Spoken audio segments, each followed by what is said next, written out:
Nehemías capítulo 3, versículo 1. Y si lo tiene el lápiz, que por favor se pueda poner en pie. Vamos a dar lectura al versículo 1 y vamos a entrar en el mensaje. Entonces se levantó el sumo sacerdote Eliasib con sus hermanos los sacerdotes y edificaron la puerta de las ovejas. Ellos arreglaron y levantaron sus puertas hasta la torre de Amea y edificaron hasta la torre de Ananael. Vamos a orar. Padre, gracias por este día, gracias por la oportunidad de poder estar aquí con mis hermanos. Por favor, Señor, te pido que lo que vamos a ver esta mañana sea algo práctico, algo que podamos usarlo esta semana y que podamos ver qué es lo que está mal en nuestra vida, si hay pecado, hay cosas que debemos mejorar. Que esto sea, Señor, de una lección para cada uno de nosotros. Te pido por mis hermanos y gracias, Señor, por este tiempo. En Cristo Jesús, amén. Pueden tomar asiento. Pero para entender el capítulo 3 tenemos que entrar un poquito en contexto. ¿Qué fue lo que pasó? ¿Por qué están construyendo? No sé si usted, cuando ha leído el Antiguo Testamento y ha llegado a la historia siempre del pueblo de Israel, encuentra eso. Buen tiempo, pero fracaso. Este rey hizo lo bueno, pero hizo también lo malo. Y va yéndose así. Y si usted lee el libro de los jueces, el último versículo, la última frase del libro de los jueces dice, y cada quien hacía lo que bien le parecía. Cuidado, no lo que nos parece es lo mejor. No siempre lo que nos parece es lo que Dios quiere para nosotros. Entonces va dándose una serie de eventos en el libro y cada vez el pueblo de Israel iba más y más. Y ellos habían olvidado el pacto de Jehová. Entonces Dios en el libro de Jeremías, capítulo 25, si puede ir conmigo, versículo 11. Es simplemente un pequeño resumen de lo que pasó. Jeremías capítulo 25, versículo 11. Dice así. Toda esta tierra será puesta en ruinas y en espanto, y servirán estas naciones al rey de Babilonia 70 años. ¿Alguien escuchó de 70 años que el pueblo de Israel estaba en cautiverio? Fue cuando Nabucodonosor vino y se llevó a Daniel y a todos sus otros amigos, ¿no? Sadrach, Mesach y Abednego. Esa fue la primera deportación. Y Nabucodonosor no destruyó nada, simplemente se llevó a la gente inteligente, intelectual que podía servirle. Después otra vez volvió y se llevó gente que le servía útil, como personas que trabajaban, que le servían en su reino. Pero ya cuando el pueblo de Israel cada vez fue más, vino por última vez y destruyó Jerusalén. Ahí es donde se acuerdan. De ahí ya viene la historia de Lamentaciones, cuando Jeremías ve que todo el pueblo de Israel está en ruina y llora. Por eso se lo conoce como el profeta llorón. Entonces, en ese momento de la historia, todo el pueblo de Jerusalén, no de Israel, de Judá, está con Nabucodonosor. Pero el Señor le había advertido, si ustedes no obedecen mi pacto, yo los entregaré. Pero si se arrepintieren, los voy a reconciliar. De donde sea que esté, los voy a traer. Y ese es el pacto de nuestro Señor. Siempre, por más que estemos, siempre el Señor está dispuesto a perdonar, sea lo que sea y sea donde sea. Entonces, ahí es donde entendemos. Entonces, ¿se acuerdan que en el libro de Esdras, capítulo 1, dice, el rey Ciro dio decreto de que todo el pueblo podía volver a su tierra? ¿Se acuerdan? Y la primera, Jerusalén volvió a su tierra en 3 momentos. La primera, en el año 538, con el príncipe Zorobabel. Y la segunda vez volvió con Esdras a reconstruir el templo. Y la que vamos a ver y la que nos interesa a nosotros, la tercera vez con Nehemías. Así que si volvemos otra vez al libro de Nehemías, vamos a encontrar que Nehemías volvió a Jerusalén. ¿Y saben qué? Nehemías, ¿alguien sabe cuál era su trabajo de él? ¿Se acuerda? Nehemías era el copero del rey.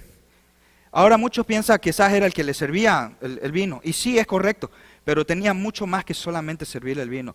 Él probaba ese vino y para ver si no estaba envenenado. Y si estaba envenenado, pues tenía que morir él y no el rey. Entonces yo creo que para el rey, la persona más importante era Nehemías. ¿Por qué? Porque su vida dependía cada día de lo que él hacía. Y estamos hablando de Artajerjes, ¿no? el imperio que estaba gobernando. Entonces, si vemos el contexto, Nehemías era quizás una de las personas de más confianza de una de las personas más poderosas del mundo. ¿Parece poca cosa? ¿Usted dejaría un trabajo tan importante por servir al Señor? Nehemías lo hizo. Nehemías, cuando escuchó en capítulo 1 que su pueblo estaba destruido, que estaba en ruinas, porque dice que el muro de Jerusalén estaba por los pisos y las puertas quemadas, él sintió una compasión. ¿Por qué? Porque eso era su pueblo. Y él va al rey en capítulo 2 y le dice, él oró antes de poder acercarse al rey, y cuando el rey lo ve triste, eso era peligroso porque nadie podía entrar triste a la presencia del rey. Pero el rey le pregunta, ¿qué te pasa? Y él le dice, ¿cómo no voy a estar triste si la casa del sepulcro de mis padres está en ruina? Entonces el rey le dice, ¿qué quiere? Y él le dice, quiero ir a Jerusalén a reconstruir los muros de Judá, de Jerusalén. Y ahí es donde empieza la historia. Puede leer usted esta semana capítulo 1, capítulo 2, pero lo que vamos a entrar, y podríamos llamarle el título del mensaje, es simplemente la obra de mi Señor. Así que si puede venir a capítulo 3, versículo 1, ese es más o menos el contexto de lo que está pasando. Y no vamos a entrar mucho en tema, vamos a hacer rápido. Entonces dice, versículo 1 dice que se levantó el sumo sacerdote y restauró las puertas. ¿Qué dice la primera puerta? En este tiempo, en este muro, habían 10 puertas. No vamos a estudiar las 10, pero las 10 son bien importantes saberlas. Pero vamos a estudiar simplemente una, la puerta de las ovejas.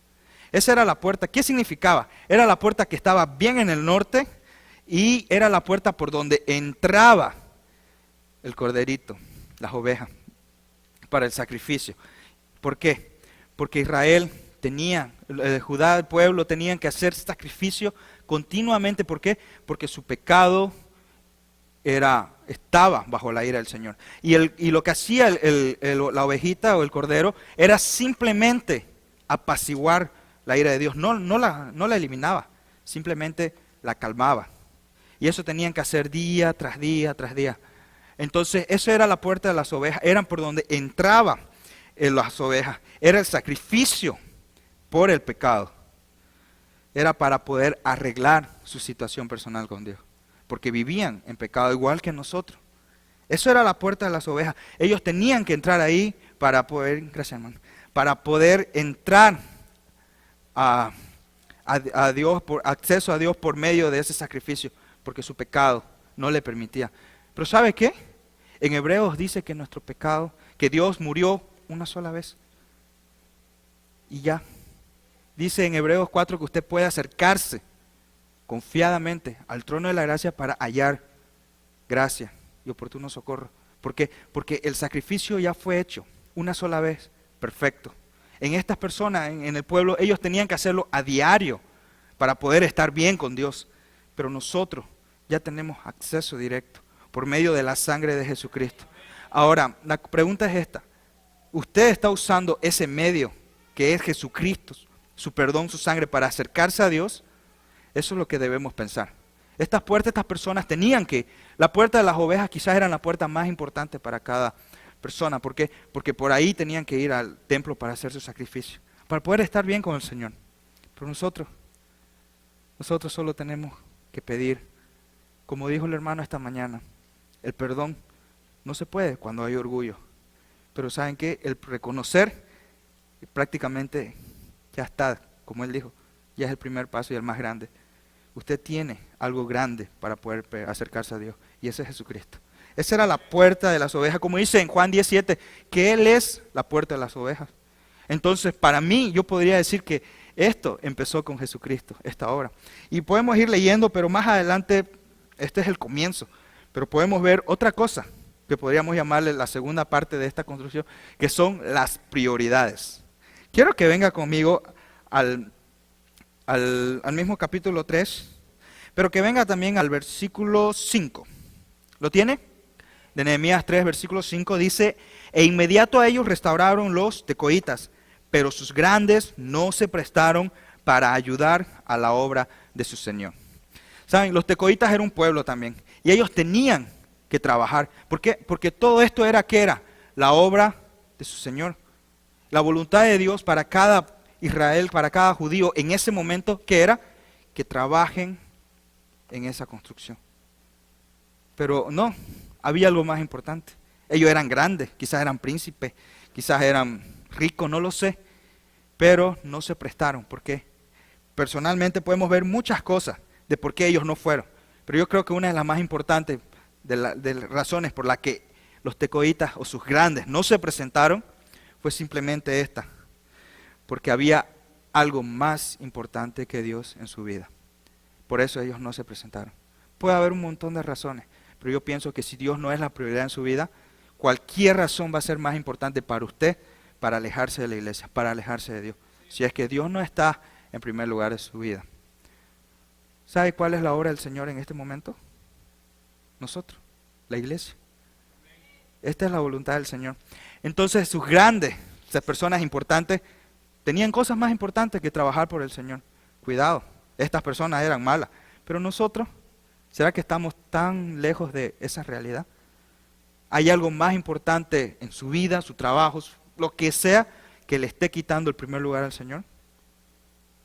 A veces sí. En nuestra vida ha habido, estos últimos días, hemos aprendido muchas cosas con mi esposa, especialmente los últimos 3 días. Y las prioridades. El Señor es bueno todo el tiempo. Pase lo que pase, quizás usted, pero ¿por qué? Él sabe lo que está haciendo. Quizás le está aliviando un gran mal en un futuro. No pregunte, como dice uno de los pastores que es mis amigos en Bolivia, no pregunte por qué, sino para qué. ¿Qué me estás enseñando con esto? Entonces, eso es lo que pasaba. Esta persona era importante. Pero, versículo 8, vamos a ir avanzando para ir llegando al final. Versículo 8 lo tiene, dice así: y junto a ellos restauró Uziel, hijo de Araía, de los plateros, junto al cual restauró también Ananías, hijo de un perfumero. Así dejaron reparada Jerusalén hasta el muro ancho. ¿Saben qué? Si habían personas ricas, en ese momento eran estas. Porque era hijo de un platero, era alguien que trabajaba quizás con joyas, y de un perfumero. Esas personas sí tenían dinero. Pero ¿saben qué? Pero ellos sí tenían la prioridad. ¿Cuál era? La obra de su Señor. Versículo 8 dice: pero ellos restauraron con Uziel, trabajaron. No importa si eran ricos, pero a Dios no le importa qué es lo que tiene, qué es lo que no tiene, sino qué es lo que hace para Él. Entonces estas personas se acercaron a trabajar en la obra de su Señor. Y eso, no solamente estas personas, si usted puede ir más adelante, versículo 12, dice: junto a ellos restauró Salum, hijo de Aloes, gobernador de la mitad de la región de Jerusalén. Otra persona importante, pero dice algo más: él con sus hijas. ¿Quiénes aquí han trabajado en construcción? Yo he trabajado en construcción. Y no es algo fácil. Duele trabajar ahí, cansa. Uno ahí ya se conoce qué tan fuerte es trabajando ahí, porque es un trabajo duro. Pero se imagina trabajar con que sus hijas de usted trabajen en la obra de su Señor. ¿Saben qué? Este hombre, yo creo que ha sido un buen padre. ¿Por qué? Porque sus hijos estaban trabajando para el Señor. Usted puede darle todo a su familia, todo, pero si sus hijos están lejos del Señor, ¿de qué sirve? Estas hijas ni siquiera eran hombres, eran mujeres. ¿Y saben qué? Este muro fue construido en 52 días. Era un muro grande. El trabajo era pesado. Más adelante dice que ellos estaban casi sin fuerza, pero aún así trabajaban por el Señor. Estas 3 personas, ¿cuáles de las 3 es usted ahora? Los que tenían cosas más importantes que hacer que servir a su Señor, o los que sí quisieron servir a su Señor y solamente eran capaces de entregar hasta su familia por Dios. Porque es fácil: Señor, úsame, Señor, voy a hacer lo que tú quieras. Pero cuando Dios llama a su hijo, al que usted quería que entre a la universidad, al que tenga dinero, una buena carrera, ser reconocido, cuando Dios lo llama a trabajar por él, ¿cuál sería su reacción? Yo, claro, yo puedo servir. Pero mi hijo, no, él tiene que tener una mejor vida que yo. Tiene que tener algo. Y lo entiendo. Mi papá estuvo aquí 10 años. En Los Ángeles. Estuvo trabajando 10 años por darnos un mejor futuro. Pero creo que hay cosas más importantes que eso. Es mucho más importante que como padre, como madre, usted esté en la vida de su hijo. Y lo digo por experiencia. Pero, ¿cuál de esas personas es usted? Espero que podamos ser parte de las dos últimas. ¿Y saben qué? Y para ir terminando, solo vamos al versículo 32. Y entre la sala de la esquina y la puerta de las ovejas, restauraron los plateros y los comerciantes. ¿Saben qué? Esto fue dándose así, de manera en contra del reloj. Era un muro grande. Pero ¿saben qué? Si usted lee versículo 1 y versículo 32, tiene algo en común. Era la puerta de las ovejas. Hay algo interesante que tenemos que ver aquí. La iglesia empezó ¿con quién? Con Jesucristo. ¿Y saben con quién va a terminar? Con Jesucristo. Y es así, porque imagínense, pero también hay esto. Yo quiero que usted piense en esto. Los tecoitas, las personas importantes, no trabajaron en la obra de su Señor. ¿Y qué pasó? Continuó, se terminó. Se terminó la obra del Señor. ¿Saben qué? La obra de Dios con usted va a seguir. Sin usted va a seguir. Sea parte. Sea parte. Estas personas perdieron el gran privilegio de ser parte. ¿Y saben qué? La construcción empezó con Dios y terminó con el Señor. Igual que nuestra iglesia. Va a terminar. Y piense, ¿qué es lo que usted se va a llevar cuando Jesucristo venga por su iglesia? No se va a llevar un buen auto, no se va a llevar nada. Simplemente las cosas que usted está haciendo para Él que les van a servir allá. Porque sus obras, igual que las mías, van a ser pasadas por fuego. ¿Qué es su prioridad en este momento? Usted piensa que, pero, ¿qué puedo hacer? Hay hartas cosas que puede hacer. Pregúntele a su pastor, él le puede decir qué puede hacer. Hay harto por hacer por la obra del Señor. Eso es lo que yo quiero. Esta persona se alejaron de la voluntad del Señor, pero otras continuaron. ¿Y saben qué? Las otras personas continuaron y trabajaron en el muro. ¿Por qué? Porque el muro era su protección. Usted está construyendo muros en su vida para protegerse del mundo, para protegerse del pecado, o simplemente tendrá un buen muro, pero una puerta abierta. Espero que el Señor nos guíe, nos utilice para poder ver qué es lo que Él quiere en este momento para su vida. Construya muros basados en las palabras del Señor, que lo proteja del mundo, del pecado. Como dice Juan, no somos del mundo, tampoco debemos estar ahí. No améis al mundo. Yo le animo, hermano, a que como estas personas trabajaron por el Señor, usted y yo podamos ser parte de la obra del Señor. ¿Quiere saber cómo? Aquí está, y pregunta a su pastor, Él le va a guiar. Vamos a orar, hermano. Padre, gracias por este día, gracias, Señor, por mis hermanos, gracias por este tiempo. Por favor, te pido que puedas, Señor, usar esto que hemos aprendido para que durante toda esta semana podamos ponerlo en práctica y poder llevar una mejor vida cristiana, Padre, práctica delante de usted. Una vida que le agrade, una vida, Señor, que pueda conocerle más a usted, Señor. No somos perfectos, nos equivocamos. A veces no tenemos prioridades, Señor, es verdad. Pero podemos empezar desde ahora. Te pido por la iglesia aquí cristiana hispana, Padre. Por Pastor Fernando, que ellos puedan seguir adelante, que ellos puedan ser ejemplos, Señor, aquí en las personas que están viviendo y tantas cosas que hay en el mundo, Padre. Gracias, Señor, por esta oportunidad. Te pido, Señor, que bendigas a cada uno. En el nombre de Cristo Jesús. Amén.